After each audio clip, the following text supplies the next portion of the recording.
Subscribe to our YouTube channel and press the bell icon to get the latest updates.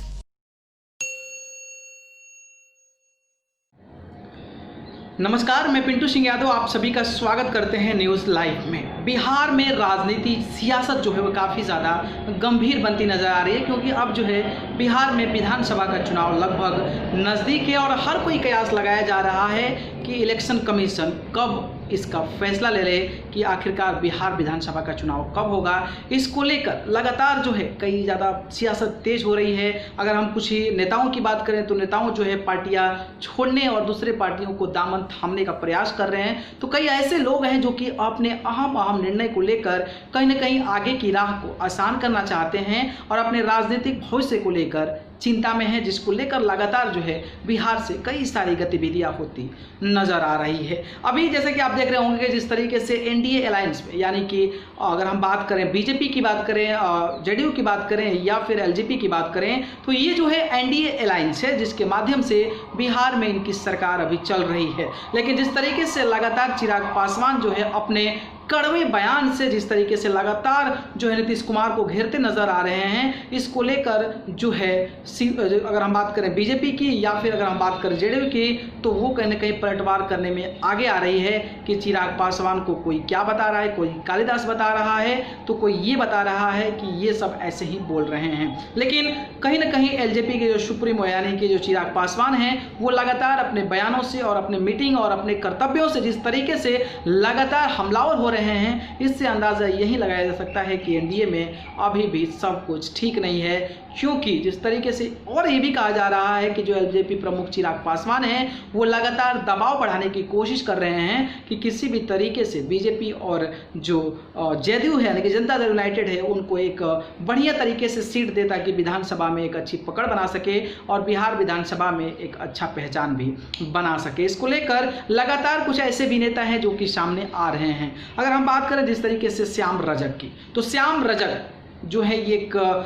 दलितों का चेहरा है, एक बड़े चेहरा है जो कि बिहार की राजनीति में एक बड़ा फैक्टर रखता है। और ख़ास करके अगर हम बिहार की राजनीति की बात करें तो बिहार की राजनीति में कास्टिज्म फैक्टर बहुत ज़्यादा महत्वपूर्ण होता है और इसी को लेकर जो पार्टियां हैं वो समीकरण बनाती है कि आने वाले समय में किस तरीके से लोगों को मात दिया जाए, वो इस समीकरण पर कायम हो जाता है, जिसके चलते बिहार में चुनाव जीतना आसान हो जाता है। अगर हम बात करें जिस तरीके नीतीश कुमार के अलायंस में यानी कि बीजेपी और जेडीयू के अलायंस में श्याम रजक एक दलितों के बहुत बड़े नेता हैं और जो कि जेडीयू के मंत्रालय में भी यानी कि अभी जो सरकार चल रही है उसमें मिनिस्टर्स भी रहे हैं और लालू यादव के बहुत पहले करीबी थे। लेकिन ऐसे संदेश आ रहे हैं, ऐसा खबर आ रहा है बिहार की राजनीति से कि जो श्याम रजक हैं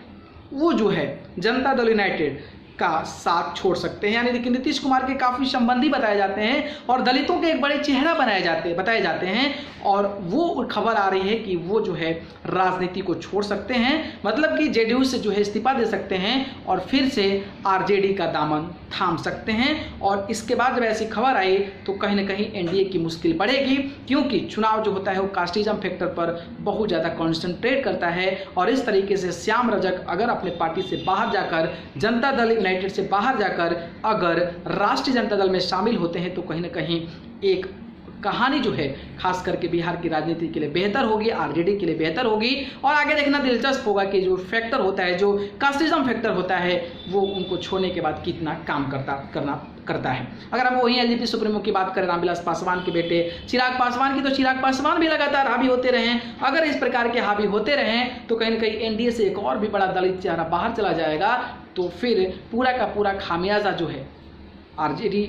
जो है इसका यानी कि जेडीयू का और बीजेपी को भुगतना पड़ेगा। वहीं अगर हम बात करें जिस तरीके से ऐसा भी कहा जा रहा है कि जो जीतन राम मांझी यानी कि हिंदुस्तान अवाम मोर्चा के जो प्रवक्ता हैं वो लगातार जो है कुछ ऐसी बातें बोल रहे हैं जो कि ऐसा लग रहा है कि नीतीश कुमार के समर्थन में ये काम कर रहा है। और इसको लेकर ये भी लोग कयास लगा रहे हैं कि जैसे ही चिराग पासवान वहाँ से बाहर होते हैं, उन्हें आउट का रास्ता दिखाया जाता है, वैसे ही जीतन राम मांझी नीतीश कुमार का हाथ थाम कर उनके हाथ को मजबूत कर देंगे, क्योंकि हिंदुस्तान अवाम मोर्चा के जो प्रमुख हैं यानी कि जीतनराम जी, वो एक दलित चेहरा से आते हैं, तो शायद उनको अलग कर दलित चेहरे पर अपना वोट बरकरार रखने के लिए उनको जो है पार्टी में शामिल करते हैं। लेकिन जिस तरीके से अभी तक जो खबर आ रही है कि एलजेपी के जो सुप्रीमो चिराग पासवान लगातार हमलावर होते आ रहे हैं और वहीं श्याम रजक की पार्टी छोड़ने की बात आ रही है, तो कहीं ना कहीं अभी जो उठापटक और जो टूट का राजनीति है वो शुरू हो गया है। और शुरुआत जो है यानी कि आरजेडी से हुई थी, जो कि एमएलसी दूसरी पार्टी में शामिल हो गए थे।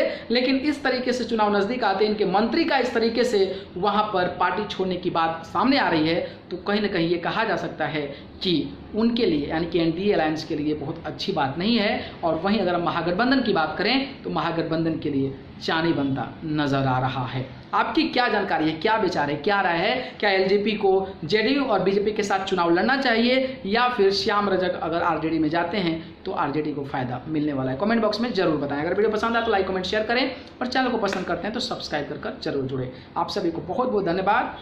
नमस्कार। Subscribe to our YouTube channel and press the bell icon to get the latest updates.